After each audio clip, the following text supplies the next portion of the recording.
Folks, welcome back. It's Wednesday, and you know what that means. It's time for What's TrainWreck Watching. And unless you've been hiding under a bantha for the past couple weeks, you know we've been getting into the book of Boba Fett. Of course, these episodes of What's TrainWreck Watching brought to you by your wifey's favorite pizza spot, Picasso's Pizza. Now let's get your wifey's favorite panel in here. Of course, starting with the Micah man, Jake. Micah, welcome to the show. Micah, how are we doing tonight, sir? Living the dream, bro. What a great episode of Boba Fett today. We're back together here on What's TrainWreck Watching. Favorite day of the week, Wednesday by far. Always joining here. I'm excited. Let's go. It is always getting into the second half when it's Wednesdays here on What's TrainWreck Watching. And spoiler alert from Jake, Micah, the team, the squad, the gang is back together. We got Casali Files, Mr. Hollywood Joe Casali back in the building. How you doing, Joe? Oh, I am doing great. I mean, not only Disney Plus has graced us every Wednesday for the past couple months, but come on, it's the cold season out there. It's brand new Star Wars every week.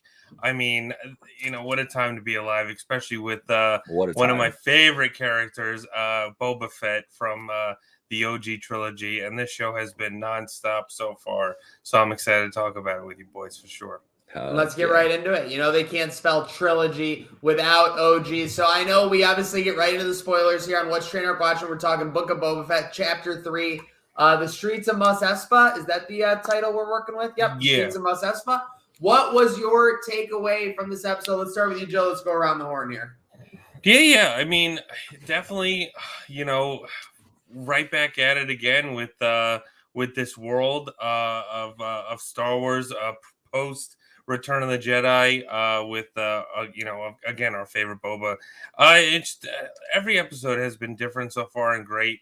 It's funny. I kind of call it like, even though this isn't Mandalorian, it still kind of feels like, in the same realm. But I think that's what Disney Plus has been doing so well with these past two shows.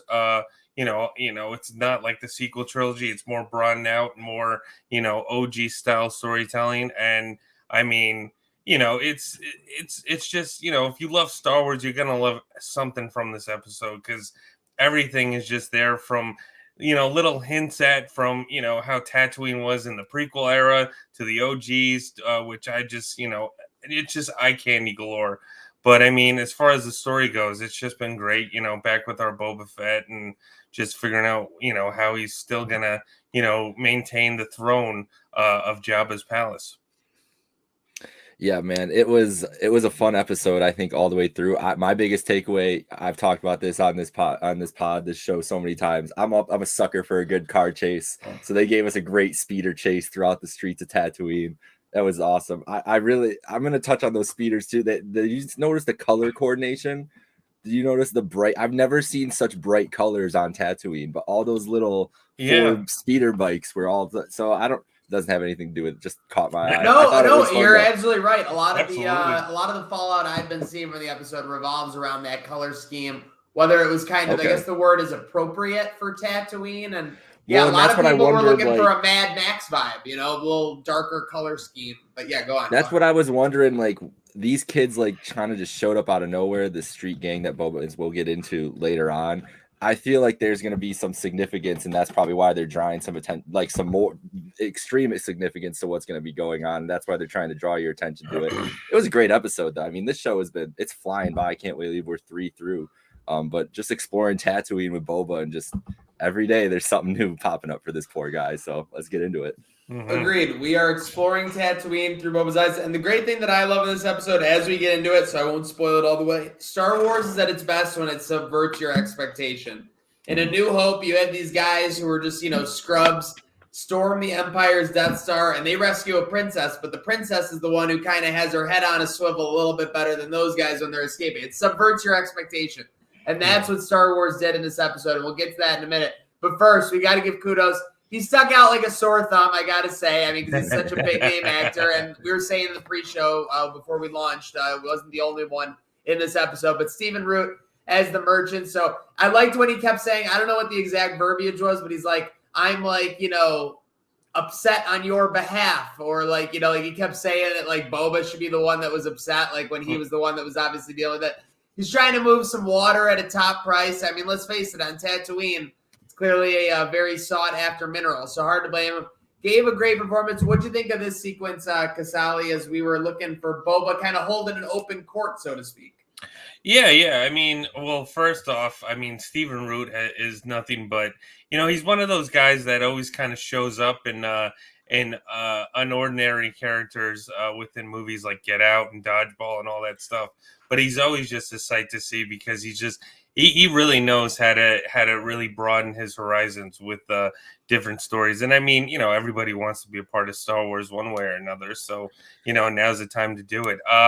But yeah, I mean, what I always loved about Tatooine is, it really is, a hive of scum and villainy, not just Mos Eisley, but obviously, all the different towns within Tatooine. So I always loved kind of seeing like the world building. Obviously, we know Boba and we know his story, but to kind of get that feeling of what he's going through. And obviously, Boba, he's really trying, like I kind of was saying before, to get some, not really push fear like Jabba did, but show like he needs, he has a handle on things and he wants to be in charge. So obviously, this show has kind of shown us that people are not taking him seriously. Hell, who knows if everybody, really thought he was dead for, however long it was between him crawling out of the Sarlacc pit and falling in. So, it's just always interesting. Again, like I said, it's always great how they definitely push like these new different characters within the story. And again, it's cool kind of because obviously it's a desert planet, Tatooine. Water has to be a serious source of income or whatnot, because there's many things going on within this galaxy far away. So it was definitely a great start for sure. Yeah, I was like taken aback. All I could think about was Dodgeball. That for that next 5 minutes, I was like, damn, I want to watch Dodgeball now. But yeah, it was a great start. And I like what you said there, Casali, about Boba, because clearly his whole rule with respect thing is not off to a hot start. And just like every turn, like I feel like every interaction he has, he's just reminded of that with somebody not in his own gang or whatever. Yeah. Is that every interaction, someone's just telling him, like, listen, no one gives a shit. Like, no one's listening to you. No one cares, whatever. And it's got to be for a guy that's, I mean, he's not as, like, they're clearly portraying he's not as proud. He's not like this villainous guy. Like, he's not like trying to do it. He's just trying to run it the way he thinks it should be done and run it the right way, evidently, differently than Jabba. And you can't rationalize with irrational people sometimes. He's dealing with a lot of irrational people. So it was it's just cool to see like all the little interactions, because everybody's disrespected him in like slightly different ways. He's taking it all in, but at some point, man, he's gonna lose it. He's gonna get pissed with one of these guys. Agreed. Boba's gonna literally have to take out the stick. It's not the jetpack. It's not the blaster, which is gonna be his ultimate enforcement. It's going to be the stick that he's obviously earned with his Tusken crew in the pre-Mando storyline in this show so far. And speaking of the storyline, so we go on, we find that the crew that's stealing from Stephen Root is a colorful bunch, kind of cyborgs, I guess you could call them. I decided to start calling them the $6 million crew because they're all different parts of like robots and built up to everything. So this crew, even despite living in the working sector of Mos Espa, can't find any jobs. By the way, Mos Espa at night looked amazing. It looked like an amazing vibe. It looked like a place you'd like to go for a nice spring retreat. But with that said, so Boba ends up pulling the trigger on these guys in a different way, Casali. Yeah. I mean, obviously within Tatooine, what that planet has, it kind of goes through with his different crowds. This was definitely this group was definitely something that we've never really seen before, but obviously they kind of have the same kind of, I guess, momentum as Boba, because they still want to kind of do whatever they need to do in their own terms, to kind of just show some force or power. And I guess that kind of makes it a little bit more relatable. Obviously, with Boba, he was always kind of doing his own thing, as a Mandalorian, and just kind of doing his own way in the dark side and stuff like that. Like he never really worked for anybody. He just, kind of did his own thing, whether it was with Vader and Empire or Jabba in Return of the Jedi. Mhm. So, it is always kind of interesting to see, him dealing with other people. Obviously, his chemistry with, the great Fennec Shand has been nothing but great, because I guess they kind of see, from eye to eye, not only they're working together, but they have their own, thing to go to. So to get some more people in the mix where, they kind of have the same idea of what they really need to do in order to survive, was very, very interesting. So, and it, and again, it's always cool. Like I said, with the different cast of characters within Star Wars, it's always interesting because we never really kind of seen people like with, obviously like we've had, people get robot arms and legs and stuff like that within the trilogies, but like, like cyborgs and like different kind of, motley crew of sorts. I think that is, something that's kind of brand new to the table. And again, for a franchise that has been going on since 1977, it's always interesting to see how they could still push forward. So I definitely am very intrigued by this group for sure. Yeah, I'm intrigued, but I'm skeptical because these people, I usually wouldn't go with some random old man when they tell me there's work to do somewhere, no matter what. They're a little more trusting than I was. And obviously Tatooine's probably a little bit of a different place. I'm just very interested to see what happens if someone comes along and makes them potentially a better offer. I mean, these guys kind of just came along. They were in a position like might as well as get paid. Let's do something. This guy isn't, here to kill us or anything. So, but as we see these different walls starting to close in on Boba, and just obviously he's got all sorts of enemies, even ones he doesn't even know about yet at this point in the episode. Yeah. It's interesting to me that they've shown just like they popped up out of nowhere, and then they're just like integral. Like he had the guy spy. We didn't even see him tell that guy to go spot like later on, whatever. And they're giving him information and stuff. I don't know. I just don't trust it. I don't trust these group of ragtag cyborgs that Boba's got bringing along with him. True, the storyline's developed, but Boba needs to build a crew, and he doesn't have time to be That's choosy true. right now with where he's That's at outside of Mos Espa, so can't blame him there. So then we obviously get our flash back to with him with the Tuskens, talking with the Pikes about safe travel in the routes on the sands of Tatooine. The Nikto Sand Riders gang are claiming the protection tax with the Pikes. So this is a little bit where you get into the politics and things like that of the situation. But obviously, you get the heartbreaker. And this is where Star Wars subverts your expectations. When Anakin slaughters the Tusken Raiders in episode 2, you're like, they're kind of just like savages. And Anakin was super upset. And he kind of had like a temper tantrum. Like, this was heartbreaking when Boba was walking back. When I saw the smoke, like, I knew the answer, but I didn't want to ask the question. Mm-hmm. Like that's exactly where I was. And obviously he walks up. I guess the only, anything to take out of this that, isn't heartbreaking.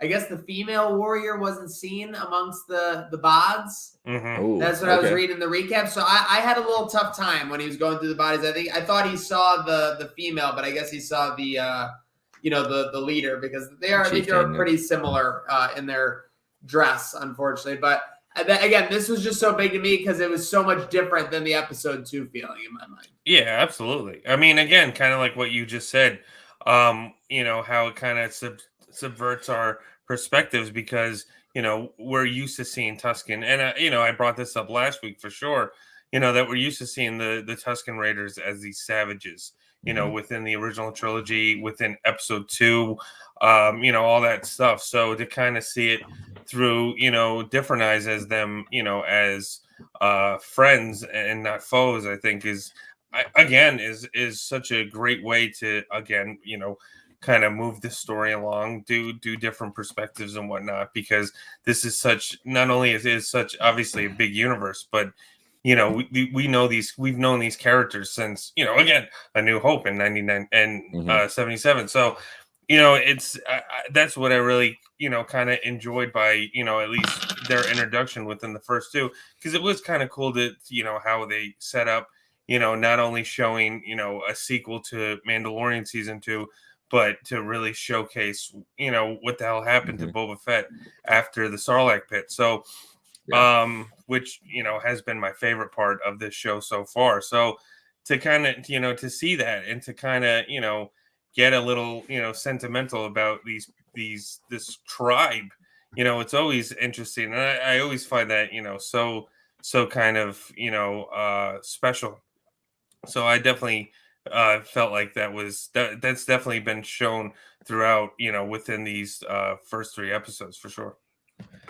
Yeah, you guys pretty much touched on it, but the fact that Robert Rodriguez took the Tuskens, made us give a shit about them, they gave us all that, especially the last episode, all the emotions and everything with them getting with Boba and helping him out and him doing everything. And then they're like, you know what, we're actually just gonna do this. It's great television work, obviously, and gives us a lot of more understanding of Boba's motivations and kind of where, like, what he's obviously what he's gone through and everything, but just showing us kind of the difference of where he was, obviously, when you were saying, like, in the old movies and the original trilogy and everything, and now we get to explore it a little bit and see, like, he is human. Like, he's not just a clone. He's not just, we have all the cloned background and everything. Yeah. He's not just a clone. He's not, and all the clones, like, you can forge your own path and do what you need to do. I think this was a really great way of humanizing it. And obviously it has, of course, unfortunately, it has to come in a tragic way, but it's definitely setting up for, it was good. I'm interested to see how much more pre-Mando stuff we get going on, like what he's going to do, if there is more after that he saw this, what we get to see him do. And that's not what I was even thinking about until right now. It just kind of popped in my head, but it's a lot of interesting still plots that they can go with in that time frame pre-Mando, with where Boba, I'm sure he's obviously very pissed after that and is going to be out for more revenge and be more vengeful than he has been so far. So it's going to be interesting to see. Yeah, in the pre-Mando storyline, he might as well be Taylor Swift. He's got a blank slate. Okay, I had to get it out of the way. But then you're having thoughts pop into your mind, Mike, out of nowhere, and all of a sudden, Kersantin pops into Boba's bank to tank. My first thought is, what the fuck? How do you get into the bank to tank room with, like, nobody noticing? But I didn't have time to worry about that. Neither did Boba. Now, this scene has a lot of people in uproar. Kersantin is deeply tied into the canon, as we'll get more into here briefly. But what did you guys think? Like, should that bear hug have let Boba be a little dunzo?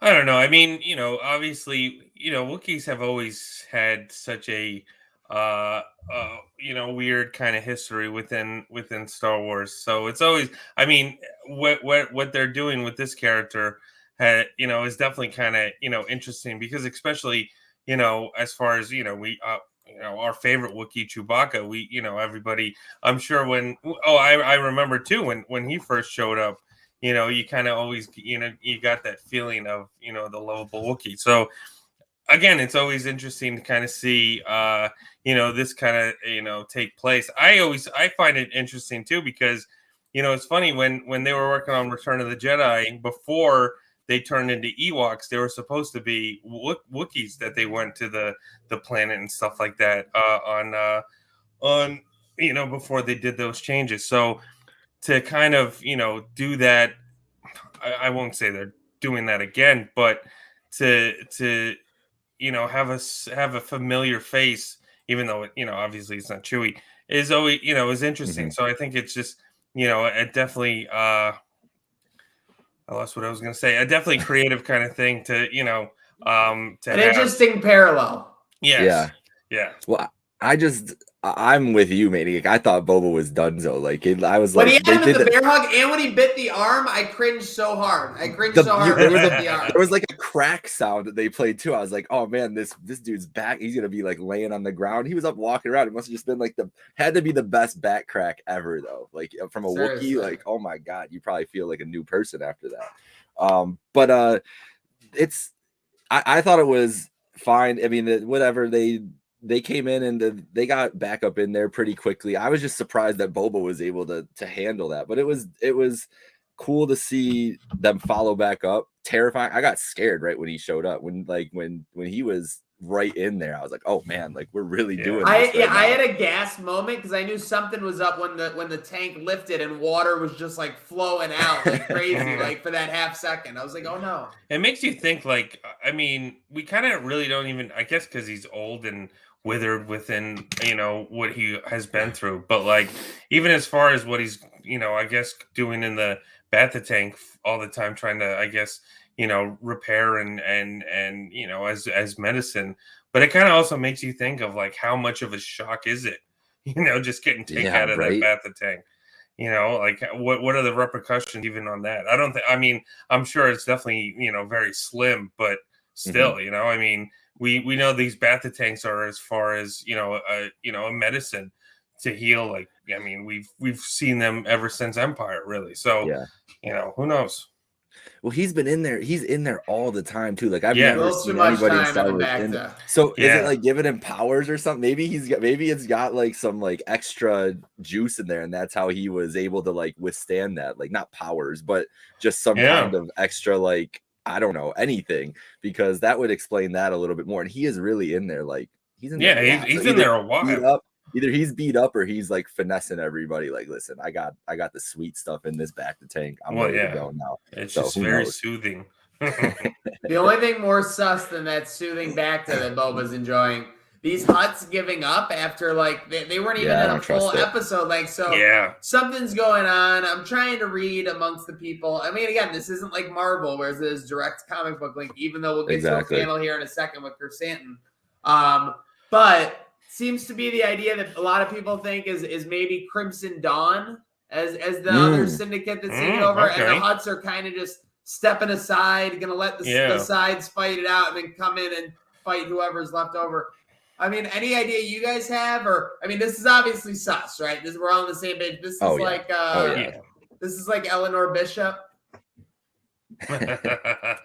Yeah, I mean, the Hutts have always been this malicious, crew. Obviously, we know, we come to love the infamous Jabba, but what we know about their race, is they've always been this infamous gangster-ist, and that's what this, the show has, been kind of doing so far, as well as doing the gangster side, the like the Godfather side of Star Wars and whatnot.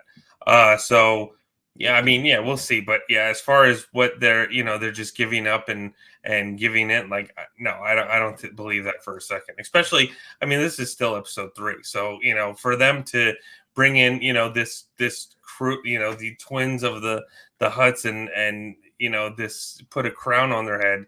Yeah, I definitely think that something's fishy. Absolutely. I feel so bad for those people carrying around the twins. Like one Jabba must have been enough. 2 of them though. Yeah. Oh my god.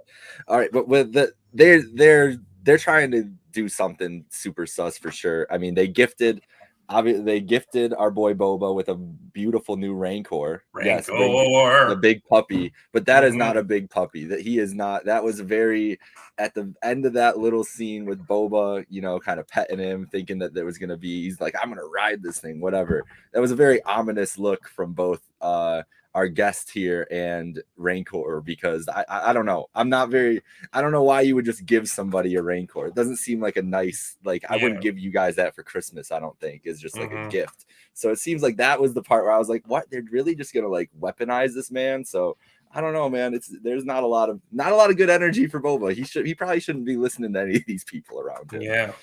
He's got danger all around him. Now I don't even know if I trust the $6 million crew. With that said, okay, so we're in the falling action here on What's TrainWreck, watching, sponsored by Picasso's Pizza, in the falling action of Chapter 3, Book of Boba Fett. So it kind of goes to a scene where the mayor is not going to see Boba. Boba doesn't really take too kindly to a lack of appointment availability. They go to pay him a visit. Chase scene. What'd you guys think of this chase scene? Oh yeah, I mean, classic Star Wars. It's it's always fun to kind of do that. Within that we've always seen. Even in the trilogies. Like in Endor and stuff like that. And it's always fun. It's always fun to go always kind of do that. I always have a good time. Yeah, this dude, I want to fight whoever the mayor's whatever his assistant or whatever that guy is. Like The Major Domo. The Major Domo. Major Domo. I have never disliked a character in Star Wars more than I can not stand that man. Like I was really How hoping. good is he at making himself unlikable? Like the absolutely. non-verbals and everything to just be such a prick. Oh They my gosh. they don't have appointments for 20 days. That's what they try to. Oh yeah, he's booked up for 20 days. Sorry, not even 21. They couldn't just say 3 weeks. It's like, yeah, let's just make it 20. This will make it seem more realistic. Like this dude, man, Boba needs to. It's gonna be so great when Boba just like throws him in the Sarlacc pit or something. I don't know. That guy, he deserves the Sarlacc pit. Boba is gonna missile blast that guy. Winding up here, so we find out via the spy, the $6 million crew had the spy at the spaceport or whatever, and we see the Pikes unloading. So for right now, it's basically Lord Fett versus the Pikes until it seems like something else is going to come in at the end. So the syndicate that the Hutts were talking about, the Hutts themselves, the mayor. There's so many pieces at play here. You guys have any predictions for the next 3 episodes? I don't know. I mean, obviously, we're going to see Fett really trying to go through, trying to get his, I mean, as far as him working with his crew and stuff like that, trying to get a feeling of what it really means to be in charge, but really, again, trying to do whatever he can to do, to really hold his own. I mean, obviously now he's gotten the gift of the Rancor. So I think that's going to be in play. I always thought that was always an interesting thing to see too, because we never really got to see the Rancor unless he was covered up, in Return of the Jedi. So to see him like actually right there, in a full picture was very interesting to see. But yeah, I mean, whatever it is, I'm game. This show has been, so great so far. So, just as long as we have Tamara Morrison here playing Boba, I'm down as always. So who knows? But obviously, I'm sure we got a lot more coming our way. I'm you guys aren't gonna like this, but I still don't trust Fennec. I still feel like she is the one. Yeah. She's the one. Like she's so close to him. All these things are coming up close to him. They've got this $6 million crew now. That's I don't know, man. I've noticed that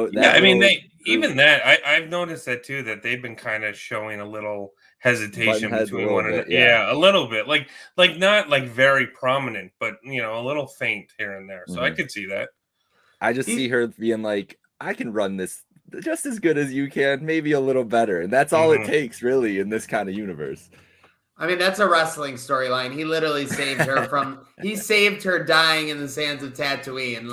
And she would come up against him. That would be just horrible. Speaking of storylines that we love to see. So obviously we're talking about canon and Star Wars as we wrap up here on What's TrainWreck Watching. But of course, with Black Chrysanthemum, got the so him and Boba team up in a comic, Jake.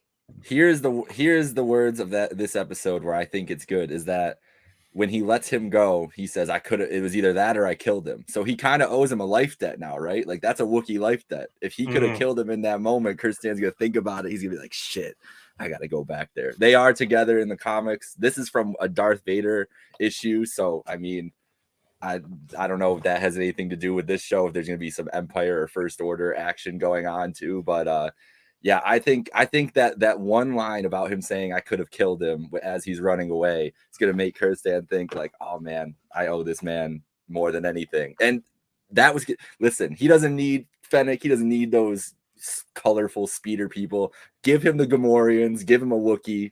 I would go to war with those guys. That's all. Absolutely. I could see that. I like that too, because that also, I mean, as far as within Solo, they kind of did that as well, where when we first got to see how Han and Chewie met, they were kind of at odds with each other, but Han rescued Chewie, and then obviously Han and Chewie have been partners for forever. So yeah, I like that. I mean, listen, I think that is such an interesting character to have. So if we get more of him, I am all down. And you just made me think of something very interesting. Is our boy is it possible that our boy Han could show up in this with? There's whispers. Is there? For sure. There's been whispers about that. I haven't thought about it at all till now. Kira was a part of Crimson Dawn in the solo story, so it's all open. That's the great thing with canon. The other name that as we wind down here, Cad Bane. Cad Bane's out there somewhere in the Crimson Dawn universe. So you're getting Mal Hutta. You're getting Danny Trejo mentioning the Night Witches of Dathomir, which is literally Danny referencing Trejo, by the Darth way, Maul's mom. popping up. I was gonna say Maul too, potentially. Well, like, oh man. Yep. You know, I mean, we'll see. there's so much, because even with, you know, I mean, even with Solo, you know, they kind of they opened this whole world within, and obviously, yes, that movie had a lot of production troubles, and you know, it didn't. I enjoyed the film. It didn't do that great in the box office and all that, and kind of, you know, put Disney's whole thing of doing, you know, spin-offs and the saga, you know, to a halt, even though now these shows have been doing something. We know that somewhere in the future there's a Lando show coming. You know, whether that remains to be seen, how far in advance, who knows, because there hasn't been any tentative release. But that's a busy man right there, Donald Glover. I mean, he always is. But yeah, I mean, at the end of Solo, they really, you know, forced too much. Where, you know, it kind of showed, you know, Kira, you know, now kind of becoming in charge by taking down Crimson Dawn, and you know, and having Darth Maul show up at the end. So who knows? I don't, you know, 'cause that's still far, like way far before this, because Solo takes place right before A New Hope, and this is after Return. So I don't think that's going to be a lot there. But you know, again, who knows? I mean, as far as if that's what, you know, that's what kind of Star Wars has been doing now, which you know, broadening their shows, and we see how well, you know, a spinoff of Mandalorian that started 2 years ago has already been doing so well. So I think, you know, within this realm, as long as they keep doing this, what they're doing now with the shows and broadening out the story, and really caring about, you know, again, the story, not just setting up a, you know, a trilogy or whatnot quickly. Just, you know, I think this is really where, you know, it shines for Star Wars for sure. So I'm all for it. Whatever we get, whatever comes our way, I am all for it. And I think really the sky's the limit. They really can do whatever, because they have so much too within the cartoon series and all that stuff too. So you know, who knows? But I mean, we're all here for it. Absolutely. Oh yeah, for sure. For us here at What's TrainWreck Watching, make sure you're following along. Spotify, Apple Podcasts, SoundCloud, anywhere you get your major one, Speaker, all of them, Twitter, YouTube, Facebook, Instagram, MySpace. And it's always about what's next. It's always on What's TrainWreck Watching. It's always about next week's episode here. But for us, it's actually about peacemaking time. And it is Peacemaker coming out tomorrow. So I know we'll probably be doing an episode tomorrow, barring some kind of craziness. From there, we'll probably find a system to double up, so we're not doing episodes every day back to back. But super excited about Peacemaker, gents. Absolutely. Yeah, I mean, I loved the Suicide Squad, and I, you know, and what John Cena did with that role, and even not only that, but a James Gunn show, I think, has got me so amped up. Oh yeah, especially that, because not only, you know, he you know, wowed us with what he was able to do with the Suicide Squad, you know, and obviously he's working right now really hard on Guardians 3, but having him, you know, helm a show and all that stuff, and to see really what DC's doing, I think this is the great way for what DC could do, you know, within, you know, not worry about building a universe, but really focusing on characters, and having John Cena come back as Peacemaker. I am so excited. And I've also heard nothing but amazing things. You know, they started, a lot of people have started, you know, I've read a lot of stuff, because a lot of, you know, people have already been able to see, I think, the first 2 episodes, and have been saying it's been nothing but great. So I'm so excited for absolutely for some Peacemaker tomorrow. During my quarantine, I went back and I was watching all sorts of movies, shows. So I actually finally sat down and watched the 4-hour Snyder Cut, and I rewatched the Suicide Squad. So I'm locked in on DC stuff right now, and I'm so excited. And honestly, just so excited as a wrestling fan to have John Cena back in my life every week. I miss that man, and he is the best. John Cena is great. I cannot wait to Yeah. see that, man, on my screen again. So yeah, it's gonna be so much fun. Yeah. Well, luckily that starts tomorrow. But as for Book of Boba Fett and this week of episode of What's TrainWreck Watching, it's all about next Next week's week's episode.